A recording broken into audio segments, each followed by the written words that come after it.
ஏமா சாத்துக்குடி ஜூஸ் குடிக்கலாமா? நீ விருந்து இருக்குல்ல, நானே காலைல இருந்து வயிற்று காய போட்டு குட்டி பிடிக்கணும். ஜூஸ் நாளைக்கு குடிச்சிக்கலாம். ஐயோ பசி வேற வயிற்று கிள்ளுதே. இவர் வேற நான்வெஜ் நீ செய்யாத, எங்க அம்மா தான் நல்லா செய்வாங்கன்னு சொன்னாரு.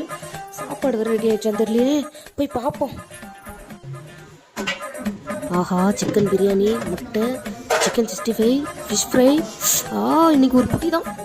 எல்லாமே ரெடி ஆயிடுச்சு, வாங்க படிக்கலாம். படைக்கிறதா? இப்ப படைக்க மாட்டோம். அது 2:45 ஆயிடும்.